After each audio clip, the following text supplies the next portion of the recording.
po yung kanta. Sa lahat po ng atin, makikisuyo ako maupo po dito. We are to finish the Ten Commandments. Today, this morning, yung pong last, yung unang-una, no? You should have only one God. Okay? Ulit po tayo. 10, do not covet. 9, do not lie. Okay? 5, 10. 5, 4. Hindi sila. Ang 5 ay hindi 4. Ang 4 ay hindi 5. 8, do not steal. 7, do not commit adultery. Marriage is only 2, not by 5. 6, do not kill, do not murder. 5, honor your mother and your father. 4, okay, Sabbath day. 3, do not misuse the name of the Lord or in vain. 2, do not bow down to any other gods. And number 1, you should have one God. Yan po yung pag-uusapan natin ngayon. Sige po, lahat ng a-attend, dito lang po sana umupo. Yun lang po ang aking. Okay lang po kumakain. Walang problema sa akin ng kumakain. Pero at least dito po kayo nakatuon. Okay? Bakit? Yan yung topic natin. Gusto ko sa akin lang kayo nakatingin. Okay? Ganon yung gusto sabihin nung you should only have one God. I want your attention, undivided attention. I want your all in all to me. Yun yung gustong sabihin nung verse na iyon. Tanongin natin yung may mga may bahay dito. Kuya Jose, okay lang ba na may kahati ka kay Atilin? Ayaw mo? Gusto mo sa'yo lang si Atilin? Si Atilin di tatanungin ko mamaya. Ate Este, okay ba sa'yo? May kahati ka kay Kuya Ernie? Medyo malaki naman kami ni Kuya Ernie. Pwedeng hatiin. Hindi. Sige po, medyo nahihilo po ako sa mga naglalakaran eh. Kaya, opo, sige. So kahit sinong tanongin ko dito, kung may kapartner man kayo o magkakaroon kayo ng kapartner, o kahit hindi ka partner, sometimes karelasyon mo that is close to you, pag tinanong kita, gusto mo ba may kahati? Ayaw. And the same principle goes nung sinabi ng Diyos that you and I should have only one God. Okay? Bakit kaya? No? Bakit yun yung gusto ng Diyos? Bukod sa sinabi niya, I, your God, am a jealous God. Okay? Bakit niya sinabing, you should have? Hindi po niya sinabing, you might. Hindi niya sinabing, you may. Hindi niya sinabing, you have an option. Hindi niya sinabi yun. Ang sabi, you should have one God. It's a command, and it is a strong command. You should. At tandaan po natin, anumang pong command, especially from the Bible, it is for your and for my benefit. Okay? Wala namang command na ikakapahamak natin, lalo kung ang nag-command na yon ay mahal na mahal ka. Lalo kung yung nag-command nun ay ang iyong ama sa langit. Kung ang mga magulang nga hindi magko-command, anak, maghubad ka nga at i-exploit kita sa internet. Anak, bumili ka nga ng droga. Anak, bumili ka. Walang magulang na magko-command ng ikakapahamak natin. Most especially, if God is commanding us, hindi natin yon ikakapahamak. Ibig sabihin, benepisyo yon para sa atin. But, the question is, bakit? Alam naman natin na benepisyo yon para sa atin, pero bakit hindi tayo makasunod? Bakit hindi natin ginagawa? Bakit hindi natin siya nilalakaran? Something to think about. Benepisyo para sa akin, pero bakit hindi ko siya malakaran. Yun po yung susubukan nating pagsalu-saluhan this morning. Let's pray. Father, we thank you that you are our God. And thank you that when you put command, when you place command in our hearts, it is from your heart. Ibig sabihin, it is for our benefit. It is for our good because you are good. Lord, thank you. Nasa sandaling ito, nandun na kami to the climax, to the first command, the most important commandment, that is to have one God, one true and living God. Ikaw yun. At yun yung ginagawa namin ngayon. We acknowledge who you are. We acknowledge the true living God in our lives in this church. Manguna ka muli, Banal na Espiritu, sa aming pag-aaral. In Jesus' name we pray. Amen. Kung tayo po ayaw natin ng may kahati, kasi pag may kahati, masakit. Tama? Pag may kahati ka, ang sakit nun. No? Kahit ganito kalaki yung hahatiin, masakit pa rin yun. I think, masasaktan pa rin yung asawa ko kapag may kahati siya sa akin. No? How much more kung ang Diyos ang nag-utos, you should have one God. Ayokong may kahati. Remember, you and I, at the end of this life, we will be married to God. Kaya ayaw niya ng may ka-third wheel. Ayaw niya ng may ka-love affair tayong iba. Ayaw niya yun. Okay? Kaya nga, to the point na mayroong in the Revelation, okay naman tayo sabi niya, okay naman tayo. But one thing na medyo hindi tayo okay. You have forsaken, you have forgotten your first love. Ibig po palang sabihin, yung ating pag-ibig sa Diyos, pag hindi natin iningatan, yan ay nagiging divided attention. Pag yan ay hindi natin ipinaglaban, okay? Pag hindi natin yan ipinaglaban, talagang may aagaw po ng pag-ibig na iyan. Okay? Dapat po yan ipinaglalaban. In Matthew 14, puntahan natin yung isang particular. Matthew 14. Mali. Sorry. Matthew 6. Kung mababasa niyo po yung buong chapter ng Matthew 6, no? May verse dyan ang sabi, you cannot serve two masters. Why? Because if you're serving two masters, it's either you will love the other one and despise the other. Okay? Particularly, sabi dun sa verse na yon in Matthew 6, you cannot serve both Mammon, okay, and God. Mammon is a particular term for wealth, particular term for the worldly wealth.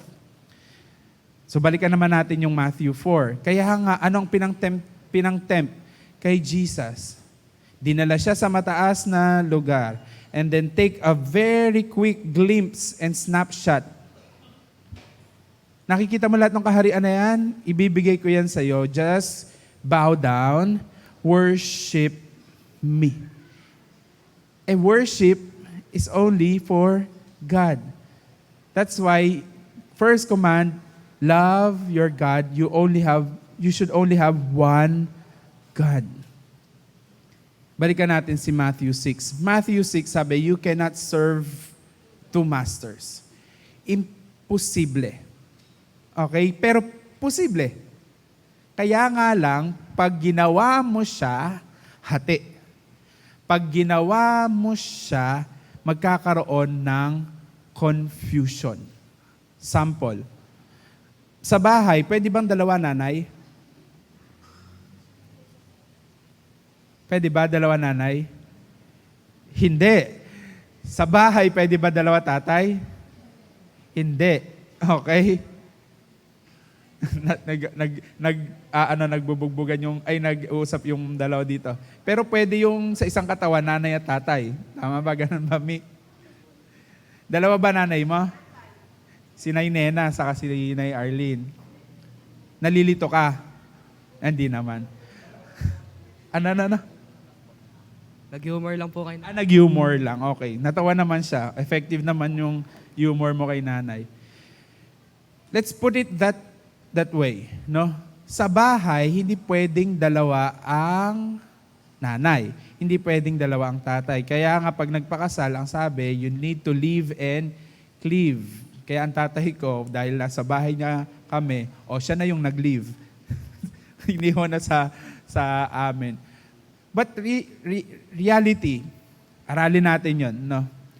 Kapag ang isang bata, dalawa ang pinapakinggan niya, malilito, magugulo. Bakit? Iba ang pagpapalaki ng lolo sa pagpapalaki ng tatay. Aminin natin yun. Kasi kahit hindi aminin ng mga lolo at lola, pag kayo, kasi kayo pa lang po yung lolo at lola, pag nagpalaki ang grandparents, most of the time, paspoiled. Paspoil. Okay? Most of the time. Hindi ko naman sinasabing lahat. Okay? Kaya hindi pwedeng dalawa. Malilito. Okay po? Kaya nga, ang utos ng Diyos, nung sinabi niyang, you should have only one God, kasi ayaw niyang malito ka. Ayaw niyang malito ako. At hindi naman nakakalito ang salita ng Diyos. Jesus is the way, the only way, the truth, and the life. No one comes to the Father except through Jesus Christ. Isa lang. Hindi dapat nalilito. Okay? Pero balikan natin yung sample. Pag dalawa ang nanay at tatay sa bahay, nakakalito. That's one. Confusing. Okay? Pangalawa, exhausting and tiring. Nakakapagod. Bakit? Mapapagod isip mo, sabi niya pwede, sabi nito hindi pwede. May utos na dito, may utos pa dito. Tiring po yun. No? Now, let's put it in our lives. The kingdom of God in your life, in my life, the principle of the Bible, no territory can be occupied by two at the same time. Hindi pwede. Okay? Kasi hindi pwedeng neutral. Hindi pwedeng pag Sunday, sa Diyos tayo. Pag Monday, sa kabilang kingdom. Tapos Tuesday, kabilang, hindi pwedeng ganon. Walang neutral place. We need to take a stand. It's either positive or negative. Walang neutral. Sa kaharian ng Diyos, the kingdom of God, we need to choose. We need to choose the kingdom of God or the kingdom of the other side or the devil. It's a choice. Matthew 6 then, 33. Seek ye first the kingdom of God and His righteousness, and all these things shall be added unto you. It's a choice. Every day is a choice of God's kingdom. Kaya nga po, nung pinili natin, I'll be in the kingdom of God. That is explicitly, no? And unconsciously, sinasabi natin, we are against the other kingdom. Okay? Hindi pwedeng pinili mo to, tapos pipili ka ulit sa kabila. Two options. Two gates or way. The narrow and the wide. Meron bang gitna? Wala. It's either you will choose the narrow or the wide way or gate. Kaya malinaw, doon pa lang sa Exodus na pinag-aaralan natin, you should have one God. Ulit, confusing kapag dalawa ang Diyos o higit pa. Mas lalo sila, pantheon of gods. Pag sinabing pantheon of gods, maraming gods. May God sa araw, sa ulan, sa hangin, sa tubig, sa lupa, sa apoy, sa bato. Lahat na lang may God.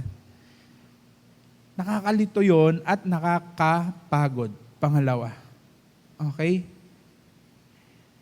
And it is draining. Especially again in their times. Kasi lahat yung aalayan mo. Kailangan mag-alay sa araw, kailangan mo mag-alay sa ulan, kailangan mo mag-alay sa baha. Lahat yun aalayan mo. Mauubos tayo. Kaya po yung sinasabi ni God that you should have only one God. It is for my benefit. It is for your benefit. It is for our benefit because He is the only true God that can answer all your problems and concerns. He is the only true God who can give you rest. Maliban sa Diyos na buhay, wala nang ibang kapahingahan tayong masusumpungan kung hindi sa Kanya lamang. Sa ibang Diyos, hindi natin masusumpungan yun. Siya lang makakapagbigay sa iyo at sa akin ng kapahingahan. Other gods, hindi pahinga ang bigay nun, no? Why? Sa ibang Diyos, they cannot forgive your sins. They cannot forgive my sin. Okay? But when I acknowledge God as my God, true living God, my sins are forgiven. Lalimin pa natin. Paano hindi nakakapagod? Pag may kasalanan, anong kasunod na gagawin? Sa biblical. Pag may kasalanan po, anong gagawin?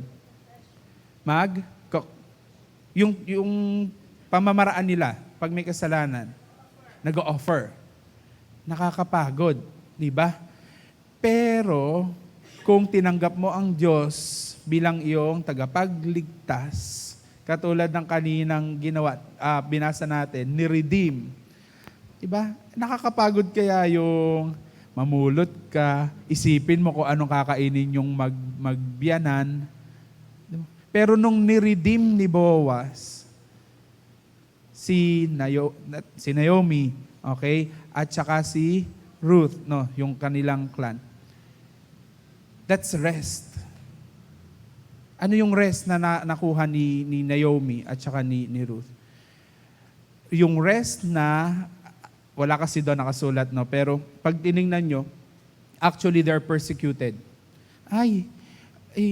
Inano kayo ng Diyos. Sinumpa kayo, kinurse kayo. Imagine what happened to you. Blah, blah, blah, blah, blah, blah. No? And that is restlessness. Nakakapagod. No? Tapos imagine, dalawa lang kayo, wala kayong kabuhayan, walang magpoprotekta sa inyo, lalaki, at ang time nila nun, pag babae, you're disregarded, okay, by the society. But when they were redeemed through Boaz, that's rest. Hindi niya na kailangan, sa tingin nyo ba, nung napangasawa ni Boaz, si Ruth, pinamulot pa siya? Hindi na. Di ba? Kapahingahan yun. Kapahingahan yun. Now, the same thing, God is telling us you should have one God because He wants you and me to have rest. Gusto niyang mapahinga tayo.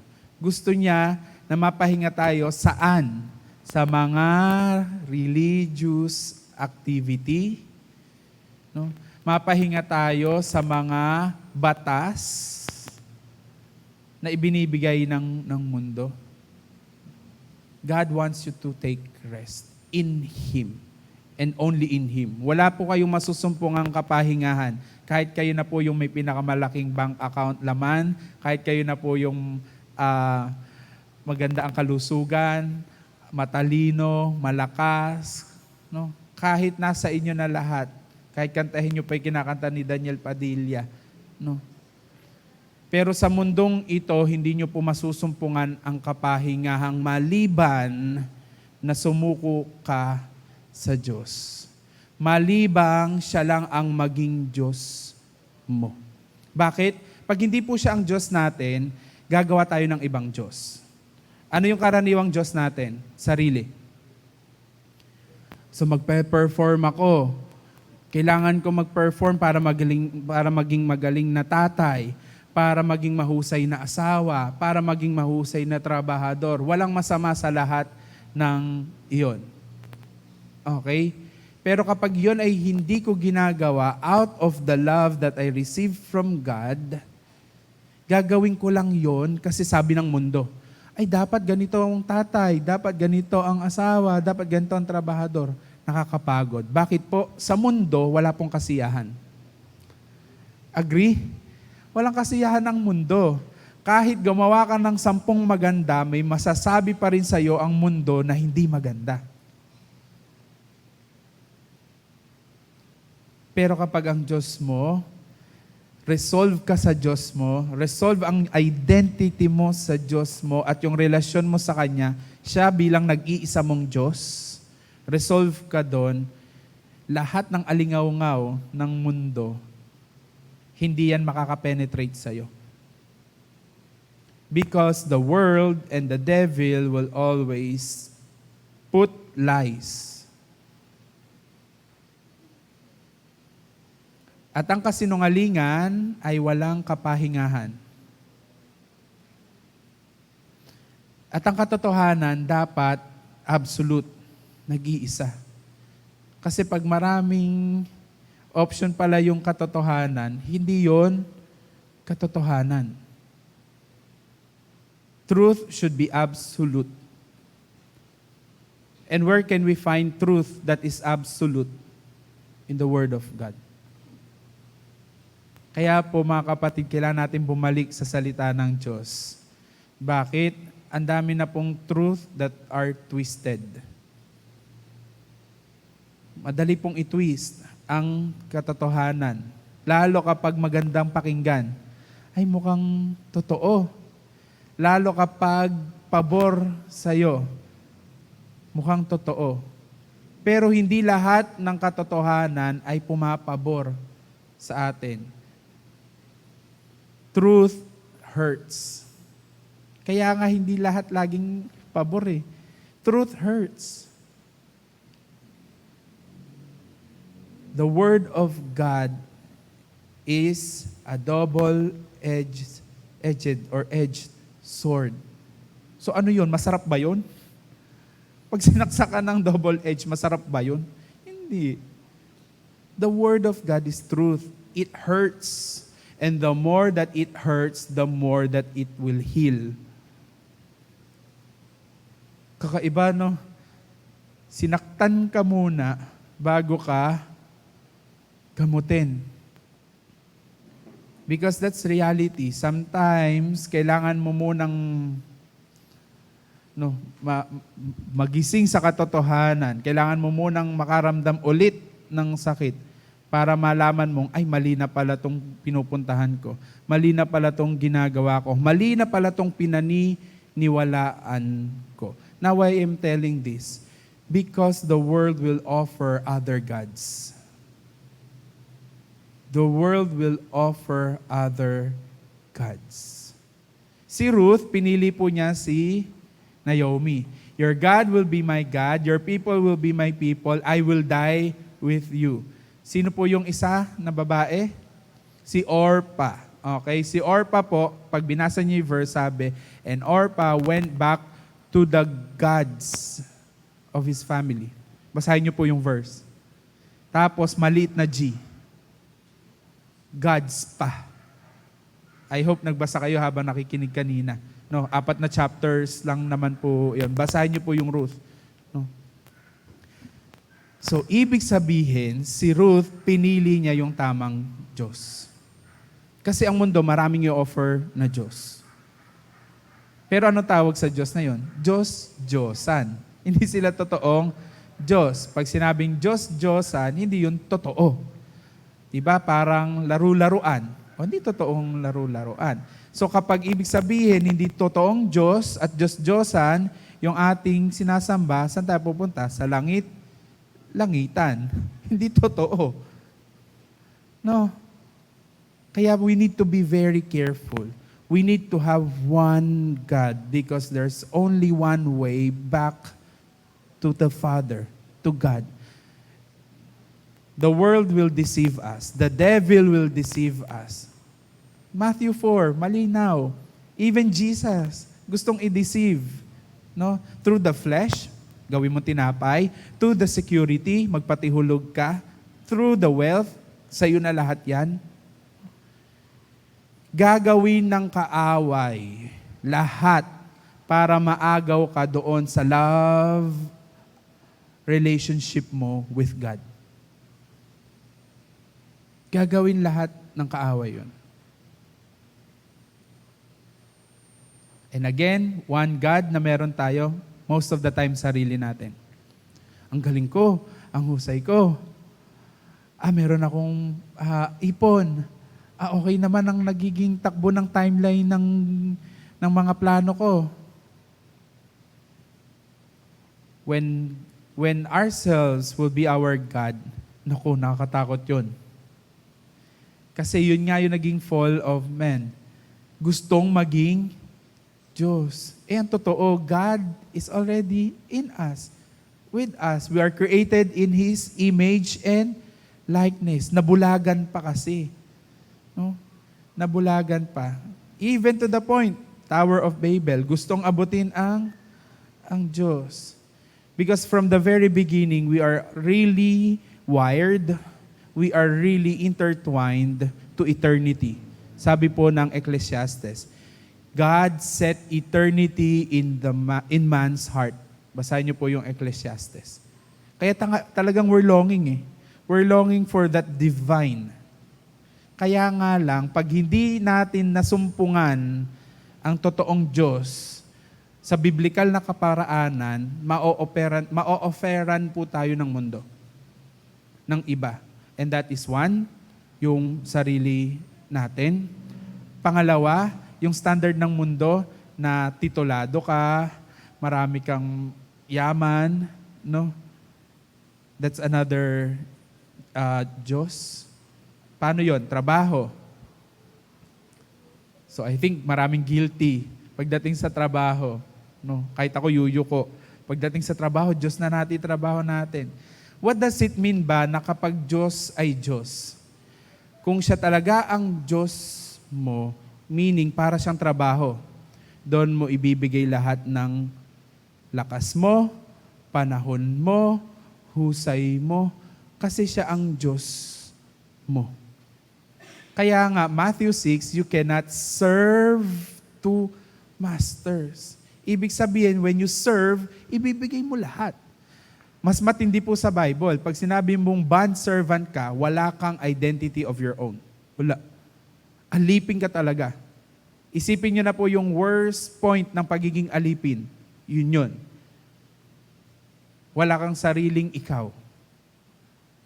So pag sinabi mong we serve one true God, it means that you give everything. Kaya nga, kung ano yung nagre-replace sa Kanya, yun yung nagiging Diyos natin. Pamilya can be. Nagkapamilya ka lang, kalimutan mo na ang Diyos. Trabaho can be. At marami pang iba't ibang mukha, hulma, forma, ang pwedeng i-offer ng mundo para mapalitan lamang yung relasyon na yun. Bakit? Kapag kasi napalitan na yun ng kaaway sa buhay mo, then that's the start ng magulong buhay. Ang buhay na walang Diyos, never magiging maayos. Never magiging maayos. Kaya nung sinabi niyang, you should have only one God, it is for your benefit. Para yon sa benepisyo ko. What is the greatest commandment? Sige, tapusin muna natin dito. What's the greatest commandment? Love the Lord your God with all your heart, with all your soul, with all your mind, with everything. Okay? And that's the same principle nung sinabi niyang, you should have one God.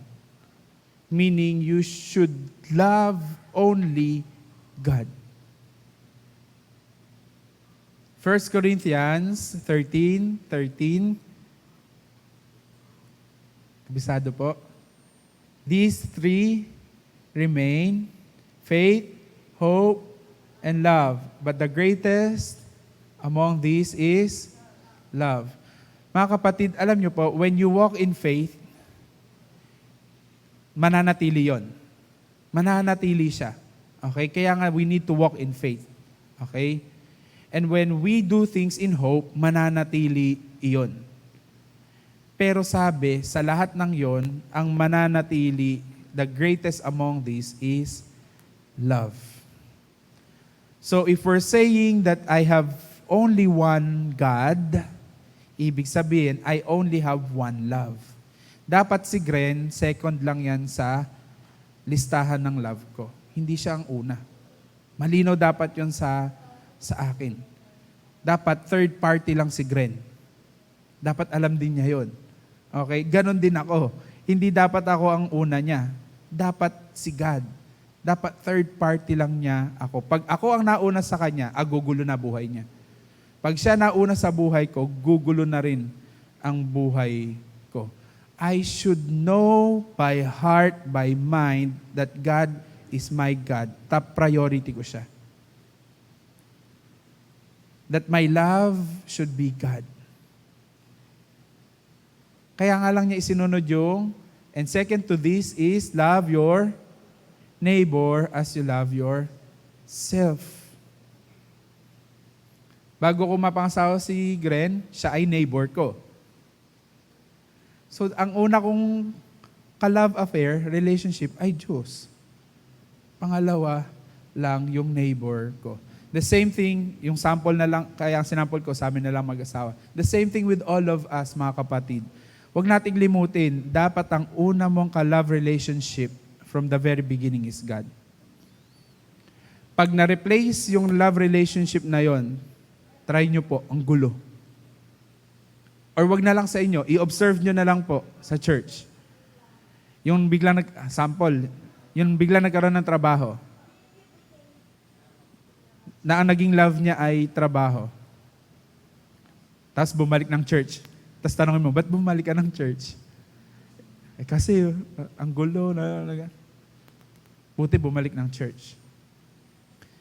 Sabi nga, nung kinilig, hindi na nakinig. Hindi ko alam kung nakikinig kayo kay Stephen Prado. Sabi niya, nung kinilig, hindi na nakinig. Meron naman mga ganon, kabataan. Nung nagkaroon ng jowa, hindi na nakita sa church. Saya-saya. Kalaan mo, saya-saya mo ha. Pag uwi ng church, pupuwit-puwit. Nag-break, pinaiyak, pinalitan. Kasi mga kabataan, walang pag-ibig na hihigit sa pag-ibig ng Diyos. Kahit makakita ka ng gwapo, maganda, wag mong ipagpapalit ang Diyos. Walang hihigit. Maniwala na kayo sa amin. No? Kaya hanggat hindi ibinibigay sa inyo ng Diyos, yung talagang para sa inyo, huwag kayong lalabas ng church.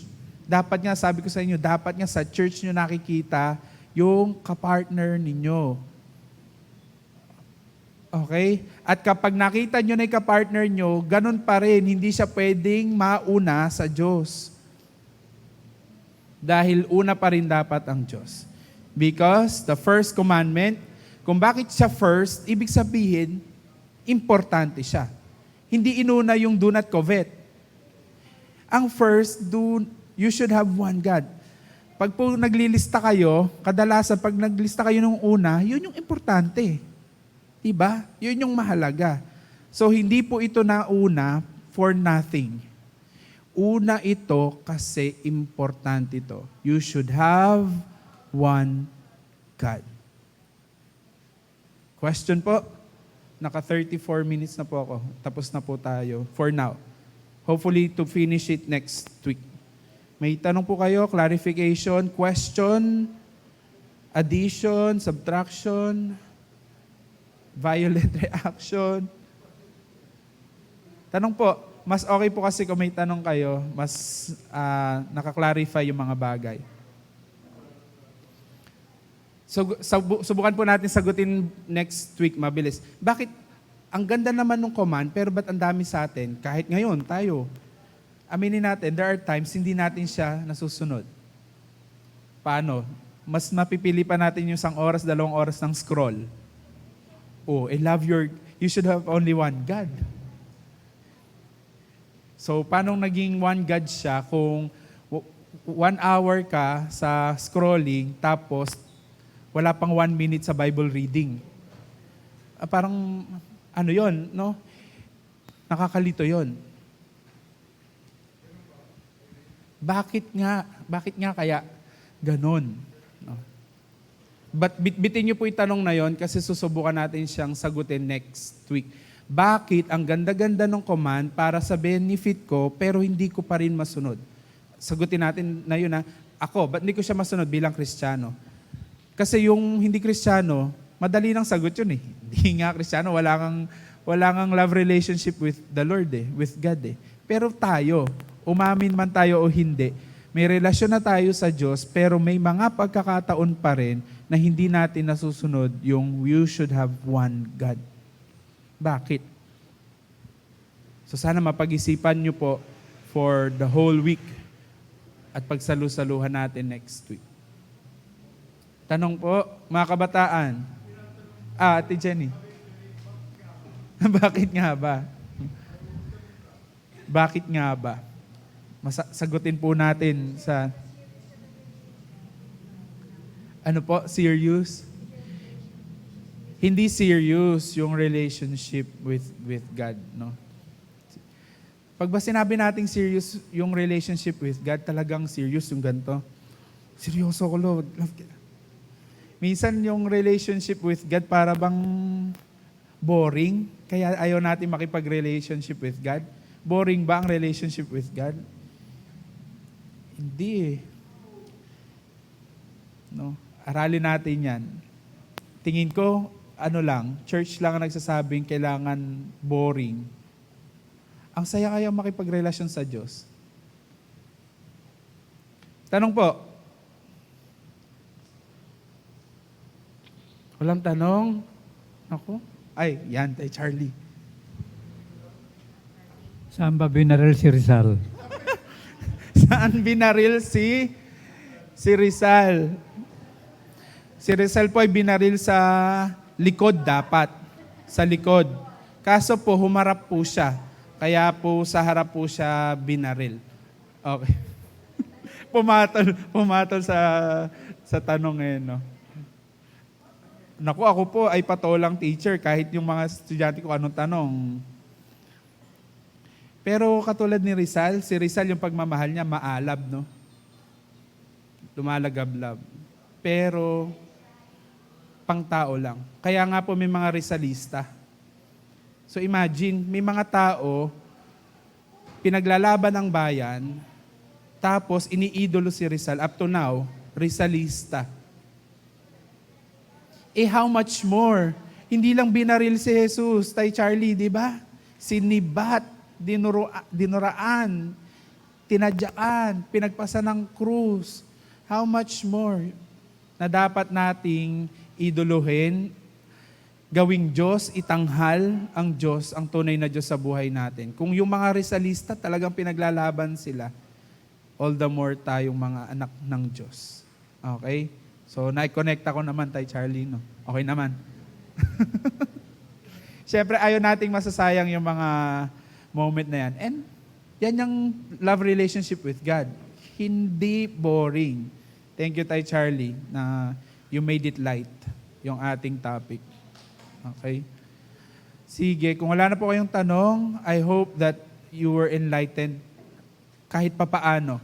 No? And then tapusin po natin next week itong topic that you should have one God. Let's pray. Father, we thank you. Salamat na ang utos mo ay nagsasaayos. Pag nag-utos ka, ito ay sa ikakabuti, ikakaayos ng buhay namin. And we acknowledge you as our God, true living God. At magpakahayag kang Diyos bilang Diyos sa buhay namin. Magpakahayag ka bilang Diyos sa aming iglesia.